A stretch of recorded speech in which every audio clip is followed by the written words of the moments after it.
Hello student, free Indian coaching में आप सभी का स्वागत है। तो आइए आज हम लोग इस वीडियो में सॉल्व करने वाले हैं रिवीजन टेस्ट पेपर कक्षा 11वीं विशिष्ट हिंदी का।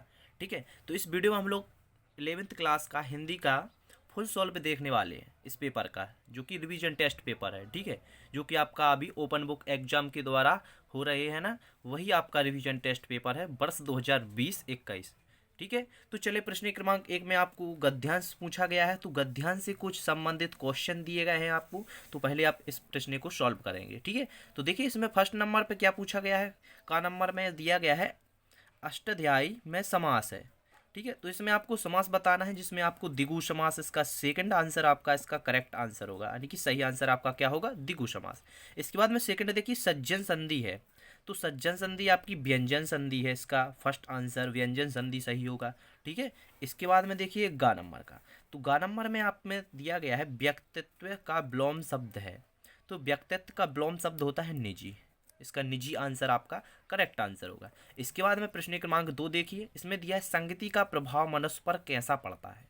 ठीक है, जो कि आपका थ्योरिकल क्वेश्चन है, इसमें आपको 2 लाइन में आंसर बताना है, इसमें आपको 2 अंक मिलेंगे। ठीक है, तो देखिए इसका आंसर होगा, देखिए यहाँ पर हमारे जीवन, तो आपका जो सेकंड आंसर था ना, संगति का प्रभाव मनुष्य पर कैसा पड़ता है, तो हमारे जीवन में संगति का अहम रोल है, हमारे जीवन में संगति का अहम रोल है, अदा करती है। ठीक है, हमारे जीवन में संगति का अहम रोल अदा करती है, ये संगति का ही असर होता है, ये संगति का ही असर होता है कि अच्छे लोग बुरे बन जाते हैं और बुरे लोग अच्छे बन जाते हैं, इसका आंसर होगा। इसके बाद में थर्ड देखिए, तो इसमें क्वेश्चन में आपको दिया गया है आपके विचार में एक सतगुरु संपन्न व्यक्ति का व्यक्तित्व कैसा होता है।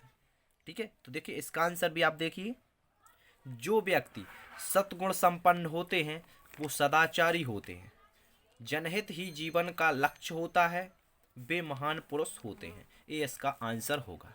ठीक है, इसके बाद में नेक्स्ट क्वेश्चन देखिए, इसमें आपसे पूछा गया है प्रस्तुत गद्यांश का उपयुक्त शीर्षक क्या है। ठीक है, तो इसका आपको उपयुक्त शीर्षक बताना है। इस गद्यांश को आप ध्यान से पढ़िए, एक बार स्क्रीनशॉट लेकर रखिए, यदि आपके पास क्वेश्चन पेपर नहीं है तो स्क्रीनशॉट लेकर आप ध्यान से इसको पढ़िए, फिर इसका आपको पता चल जाएगा कि इसका शीर्षक क्या है। तो इसका शीर्षक होगा आपका संगति। ठीक है, तो इसका आंसर आप संगति लिख सकते थे, जिसमें आपको 2 मार्क्स मिल रहा है। ठीक है, तो आपका शीर्षक इसका संगति होगा। चलिए बढ़ते हैं नेक्स्ट क्वेश्चन की ओर। तो इस क्वेश्चन में आपसे क्या पूछा गया है, दृष्ट व द्वेष के विपरीतार्थ शब्द लिखिए। ठीक है, तो यहाँ पर आपको विपरीत शब्द लिखना है, दुष्ट, दुष्ट का क्या होगा, विपरीत सज्जन होगा। ठीक है, यदि कोई दुष्ट है तो उसका अपोजिट क्या होता है, सज्जन। इसके बाद में द्वेष, द्वेष का होगा प्रीति। ठीक है, तो यहाँ पर आप लिख सकते हो इस प्रकार, दुष्ट का सज्जन, द्वेष का प्रीति।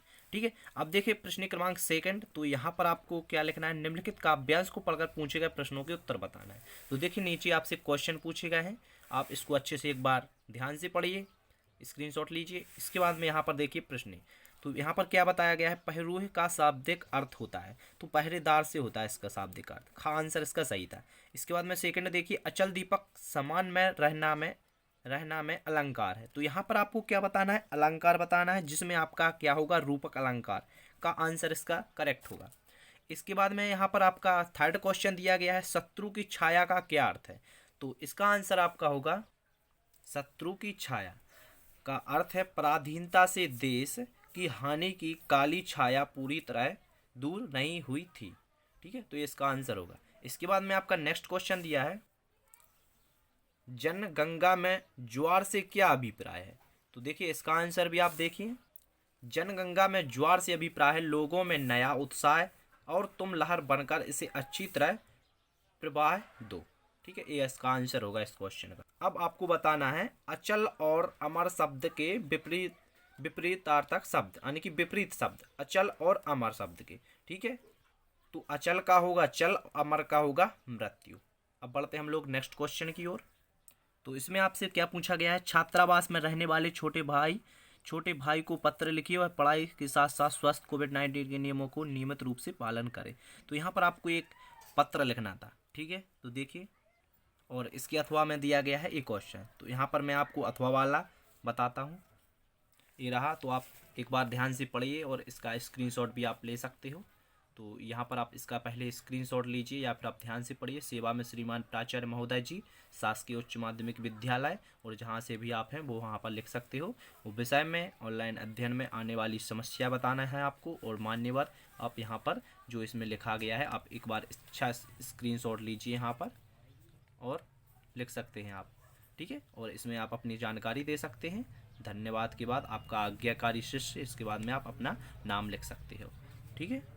इसके बाद में आप प्रश्न क्रमांक 4 दिया गया है जो, ठीक है, मोबाइल सुविधा या असुविधा विषय पर एक फीचर्स लिखिए, ठीक है। फीचर लिखना है आपको और इसका आंसर मैं आपको बताता हूँ तो आप स्क्रीनशॉट ले लेना।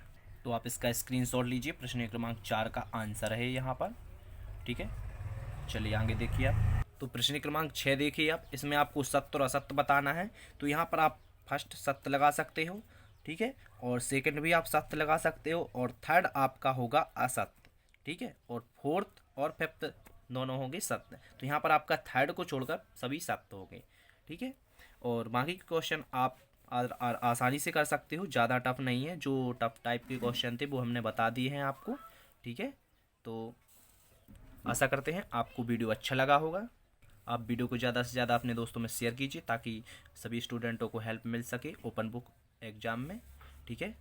तो हम लोग अब नेक्स्ट वीडियो में आगे वाला पेपर जो होने वाला है उसको सॉल्व करते हैं, और जो क्वेश्चन रह गए हैं आप आराम से सॉल्व कीजिए उनको, और इन सभी क्वेश्चन को आप याद कीजिए क्योंकि आपके वार्षिक बोर्ड में इसी रिवीजन टेस्ट में से क्वेश्चन पूछे जाएंगे। धन्यवाद।